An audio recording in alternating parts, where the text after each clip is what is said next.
Assalamualaikum warahmatullahi wabarakatuh. Alhamdulillah. Alhamdulillah likulli hal. Nahmaduhu wa nasta'inuhu wa nastaghfiruh.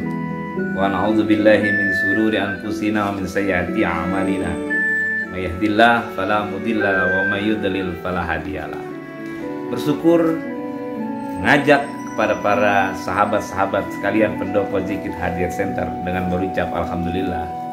Bersolawat kepada baginda Rasul dengan mengucap Allahumma sholli ala Muhammad wa ala ali Sayyidina Muhammad. Transformasi pengetahuan keagamaan itu bagian yang memang perlu untuk terus kita lakukan. Apa itu transformasi? Transformasi adalah sesuatu aktivitas yang dilakukan dari seseorang kepada orang lain. Itulah hakikat pendidikan. Bisa kita berada di dalamnya satu majelis itu, bisa kita berada di luar majelis itu. Media informasi dan teknologi sekarang sudah sangat luar biasa.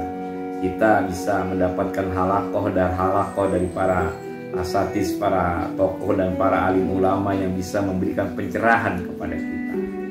Bersyukur kita berada di zaman ini yang membuat rasio analisa pengetahuan kita bertambah. Di dalam rumah kita bisa menikmati apa yang disampaikan oleh para tokoh-tokoh kita seperti channel maaf saya sebut Pesantren Daur Rahman, Profesor Kiai Haji Sukron Mahmud, bisa dari Purbalingga Kiai Halif Taufik, dan juga bisa dari yang tentunya sedang tren di hadapan kita dalam proses beragama seperti misalnya Ustadz Abu Somad dan lain sebagainya. Inilah perkembangan zaman yang terjadi. Sahabat sekalian yang dimuliakan Allah, saya punya buku kecil tapi luar biasa manfaatnya, yaitu Bid'ah Hasanah, sebuah pendekatan baru. Beliau menulis Bapak Kiai Haji Muhammad Idrus Ramli ini sungguh sangat luar biasa. Kemarin kebetulan Al-Fakir berhalaqah dengan beliau. Beberapa waktu yang lalu juga sebuah buku beliau meluncurkan Wahabi Gagal Paham. Ya. Artinya ketika ada serangan-serangan kepada kita atau satu description yang menyebabkan ada satu perbedaan, kita perlu mendapatkan informasi yang real, ya, informasi yang valid.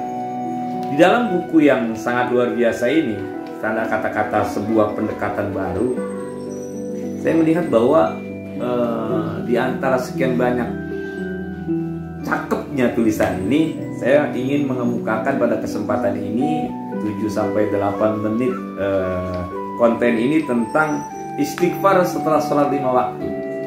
Ya. Kenapa kita mesti istighfar setelah sholat 5 waktu? Apakah Nabi melakukan itu? Apa fungsinya dari istighfar itu? Perlu kita pahami, sahabat-sahabat sekalian. Ya, sering kita setelah sholat 5 waktu kita beristighfar.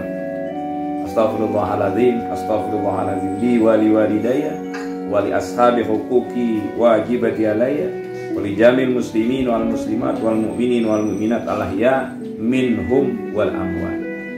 3 kali kita lafazkan. Ini karya kerja Nahdliyin. Ya. Di saudara-saudara kita yang lain memang tidak melakukan itu.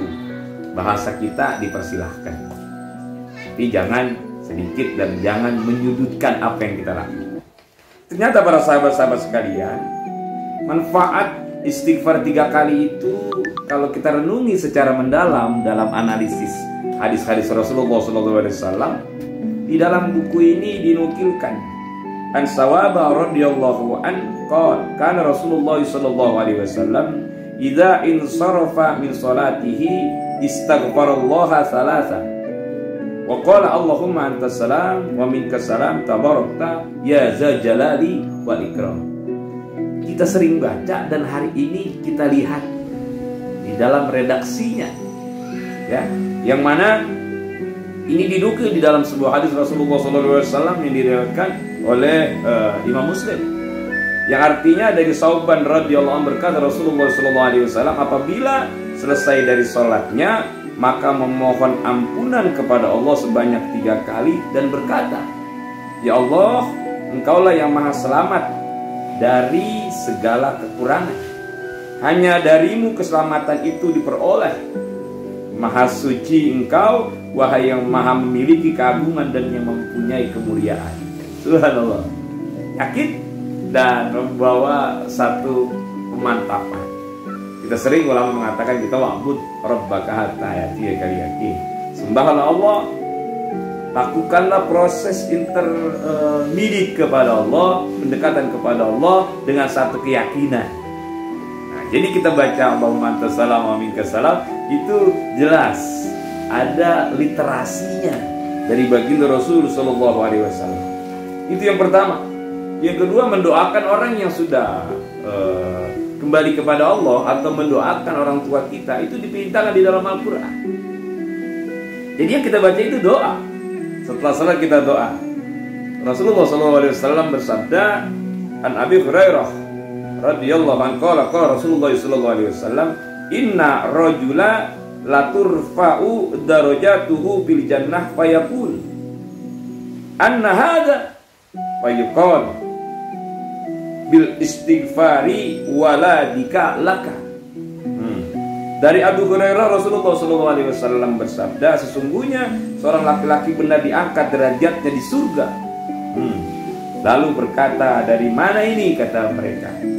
Lalu dijawab, sebab bacaan istighfar dari anakmu untukmu, dari anakmu bagimu. Hadis riwayat Sahih riwayat Ibnu Majah dan juga Imam Ahmad dan Ibnu Abi Syaibah dalam Al-Musannaf. Ini jelas memperkuat keyakinan kita, dan ini penting. Dua hal tadi sebagai satu pegangan kepada kita, bahwa pada sholat jangan mengikuti apa yang dikatakan Allahumma lantas jalan, tapi di tengah-tengah kesucian kita, ba'da kita takbir dan salam, yaitu sholat, kita dekatkan diri lagi kepada Allah, yaitu memohon ampun kepada Allah dan mendoakan orang yang sudah kembali kepada Allah. Ternyata orang tua kita yang sudah kembali kepada Allah diangkat derajatnya itu. Subhanallah. Kita sering mendengar walikuli darajatu mimma amilu, siapa yang ingin mendapatkan derajat sesuai dengan karyanya. Anak kita, saudara kita yang sudah kembali kepada Allah, orang tua kita sudah kembali kepada Allah, dapat diangkat lagi derajatnya asbab aktivitas orang-orang yang masih hidup. Jadi sahabat-sahabat sekalian, itulah mudah-mudahan dua item tadi memperkuat kita. Ba'da sholat jangan langsung selesaikan sholat begitu saja, tapi kembali lagi kita munajat kepada Allah. Hikmahnya adalah bahwa apa yang baginda Rasulullah SAW lakukan perlu kita jadikan sebuah amalan yang diikuti oleh sahabat-sahabat Rasul, yang diikuti oleh tabi'in hingga akhirnya sampai kepada kita, sampai dalam bentuk seperti ini yang dikarang oleh guru kita Bapak Kiai Muhammad Idris Ramli. Mudah-mudahan beliau ridho dengan apa yang saya sampaikan hari ini sebagai penambahan transformasi kepada saudara-saudara yang lain. Nanti kita lanjutkan kembali di konten yang lain. 8 menit lebih kita melakukan pencerahan keberagaman. Inilah hakikat hidup. Berbuat, berkarya, meningkatkan integritas pemahaman beragama, itu adalah hal yang termulia di hadapan Allah. Demikian, saya berdoa mudah-mudahan sehat terus.